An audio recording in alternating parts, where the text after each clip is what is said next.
안녕하세요. 지구촌교회 대학지구 반세요 목사입니다. 오늘 벌써 데살로니가 후서 마지막 시간이에요. 데살로니가 후서 3장 6절부터 우리 마지막 절까지 함께 묵상하겠습니다. 형제들아, 우리 주 예수 그리스도의 이름으로 너희를 명하노니 게으르게 행하고 우리에게서 받은 전통대로 행하지 아니하는 모든 형제에게서 떠나라. 어떻게 우리를 본받아야 할지를 너희가 스스로 아나니 우리가 너희 가운데서 무질서하게 행하지 아니하며 누구에게서든지 음식을 값없이 먹지 않고 오직 수고하고 애써 주야로 일함은 너희 아무에게도 폐를 끼치지 아니하려 함이니 우리에게 권리가 없는 것이 아니요 오직 스스로 너에게 본을 보여 우리를 본받게 하려 함이니라. 우리가 너희와 함께 있을 때에도 너에게 명하기를 누구든지 일하기 싫어하거든 먹지도 말게 하라 하였더니 우리가 들은즉 너희 가운데 게으르게 행하여 도무지 일하지 아니하고 일을 만들기만 하는 자들이 있다 하니 이런 자들에게 우리가 명하고 주 예수 그리스도 안에서 권하기를 조용히 일하여 자기 양식을 먹으라 하노라. 형제들아, 너희는 선을 행하다가 낙심하지 마라. 누가 이 편지한 우리 말을 순종하지 아니하거든 그 사람을 지목하여 사귀지 말고 그로 하여금 부끄럽게 하라. 그러나 원수와 같이 생각하지 말고 형제와 같이 권면하라. 평강의 주께서 친히 때마다 일마다 너에게 평강을 주시고 주께서 너희 모든 사람과 함께 하시기를 원하노라. 나 바울은 친필로 문안하노니 이는 편지마다 표시로서 이렇게 쓰노라. 우리 주 예수 그리스도의 은혜가 너희 무리에게 있을지어다. 아멘. 우리가 데살로니가 후서를 처음 시작하면서 데살로니가 후서 교우들의 어려운 마음들에 대해서 나누었어요. 교회 안에 잘못된 가르침, 종말에 대한 이야기가 성도로 하여금 마치 시한부 인생처럼 살게 했던 거죠. 자기의 삶을 내팽개치고 또 종말의 때에 내가 이런 일을 해서 무엇하랴 하며 놀고 먹고 이런 일에 성도들이 빠져 있었던 거예요. 거기에 대해 사도 바울이 아니라는 거죠. 오히려 마지막 때가 가까울수록 우리는 더 깨어 있어야 한다고 오늘 성경은 말씀합니다. 오늘 본문에 강조되는 단어가 있었어요. 여러분들 묵상하면서 아마 여러분 마음 가운데도 들렸을 거라고 생각하는데요. 바로 게으름이에요. 게으르게 행하지 말고 11절에도 보면 게으르게 행하여 도무지 일하지 아니하고 이렇게 게으른 사람들, 자신의 삶을 포기하고 게으름 가운데 있는 사람들을 멀리하라고 사도 바울은 권면합니다.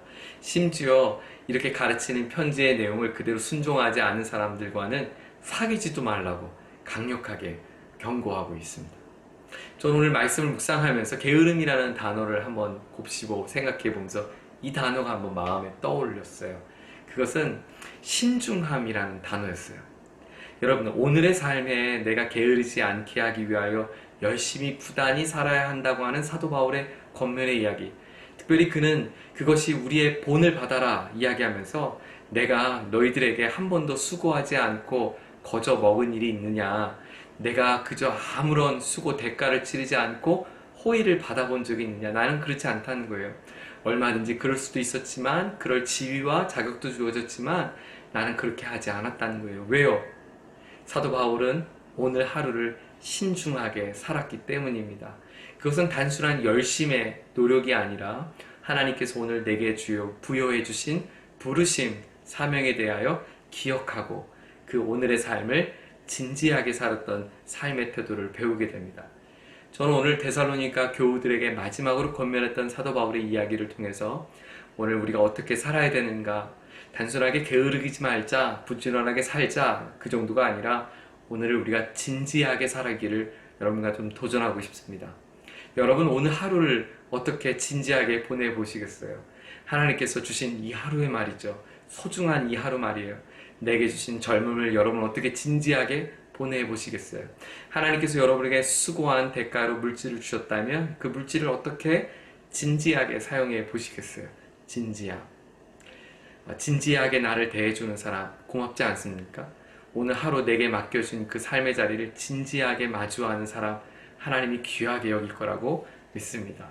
오늘 바울은 이렇게 권면합니다.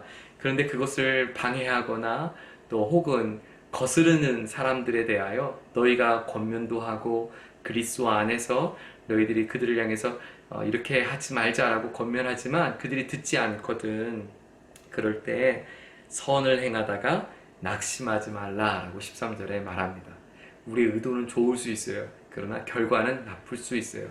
내가 호의를 베풀고 내가 선한 마음으로 다가가지만 상대가 또 내 호의와 선한 마음을 못 알아줄 때도 있어요. 반응이 좋지 않고 심지어 결과가 좋지 않을 때도 있어요. 그러나 여러분, 오늘을 진지하게 사는 사람들, 그 사람들에겐 낙심하지 않을 수 있습니다. 왜냐하면 그 과정이 나에겐 진지했고 그 과정이 하나님 앞에서 당당했다면 그것은 낙심이 아니라 오히려 다시 또 용기를 갖고 다시 또 힘을 얻을 수 있다는 거죠. 16절에서 마지막 문안 인사를 합니다. 평강의 주님이 때마다 일마다 너에게 평강을 주시고 주께서 너의 모든 사람과 함께 하시기를 원하노라. 네, 때마다 일마다 우리 주님이 우리와 함께 하시는 것, 그것이 진짜 평강이겠죠. 무엇으로 우리가 평강할 수 있겠어요? 무엇으로 우리의 마음이 평안할 수 있겠어요? 평강의 주님께서 오늘 여러분의 삶에 때마다 일마다 함께 하시기를 사도 바울의 편지에 이 글귀를 들어 여러분을 축복합니다. 나 바울은 친필로 문안하노니 이는 편지마다 표시로서 이렇게 쓰노라. 내가 진짜 너희를 향한 사랑의 마음이 담겨 있다라고 이렇게 서명을 한 거예요. 이렇게 마지막 서명을 합니다. 우리 주 예수 그리스도의 은혜가 너희 무리에게 있을지어다. 아멘. 맞습니다. 사도 바울이 지금 장황하게 교우들에게 데살로니가 전서와 후서를 통해서 편지했지만 모든 권면의 내용이 우리 주 예수님의 은혜 없이는 이루어질 수 없는 것입니다. 오늘도 우리는 이른 아침부터 늦은 밤까지 이 하루를 살아갈 때 우리 삶에 가장 필요한 것은 우리 주님 은혜입니다.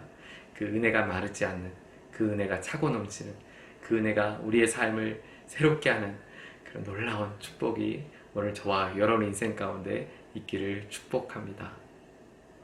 하나님, 사도 바울의 마지막 권면의 이야기는 이 마지막 종말의 때 우리가 어떻게 진지한 마음으로 살아야 할지에 대하여 그 태도와 마음의 중심을 도전하였습니다. 게으르지 않고 하나님 앞에 부끄럽지 않는 삶을 살아가는 저희를 되기 원합니다. 하나님, 때마다 일마다 하나님의 은혜가 필요합니다.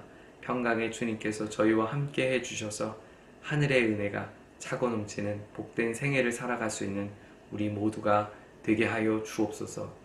하나님 아버지, 특별히 웃을 수 없고 기뻐할 수 없고 낙심과 절망 가운데 있는 분들이 있습니까? 오늘도 병상에서 병과의 씨름 가운데 눈물로 날마다 침상을 적시우는 우리 교우들이 있습니다.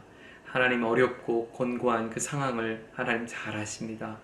평강의 주님께서 친히 저들의 인생 가운데 임하셔서 하늘의 평강, 하나님께서만 주실 수 있는 그 은혜 하나님 가득 부어주시기를 간절히 소망합니다. 오늘 주신 말씀 속에 다시금 새 힘을 얻고 오늘 하루를 힘차게 살아갈 수 있는 우리 모두가 될 수 있도록 하나님 당신의 남녀종들을 축복하여 주옵소서.